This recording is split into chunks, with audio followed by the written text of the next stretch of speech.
Now I was asked to just present briefly what are mainly the limiting factors or constraints that we face in our implementation of the M4P approach.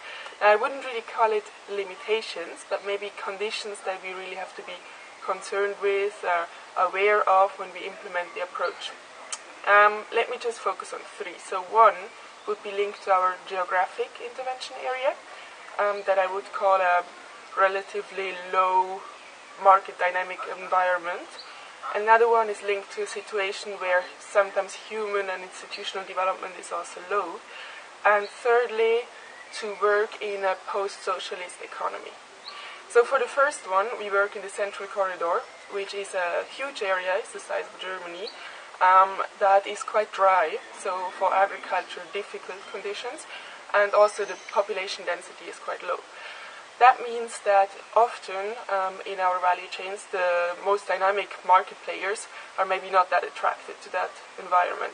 So often we find the most important players outside this mandated area.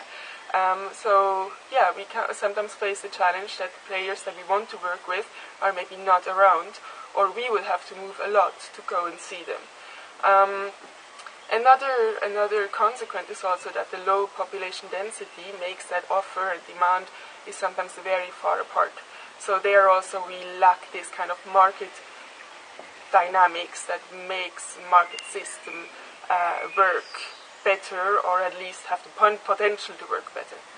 The second one about the institutional and human development. So we think that for the M4P approach to work sustainably, we also need some actors that are able to take up the facilitation role in the future. And we face the condition that sometimes there is no such actors that are actually strong enough to keep on doing and sustaining market systems. And thirdly, about the post-socialist environment, I guess we are not the only ones in Tanzania facing this situation, but we have to be aware that entrepreneurship and stepping forward as change agents and champions for economic development are maybe not so familiar or deep-rooted concepts. So in our selection of partner enterprises, etc., we really need to find good ways of actually identifying change agents in a meaningful way. So yeah, just in a nutshell, and I'm sure there is much more discussion on that.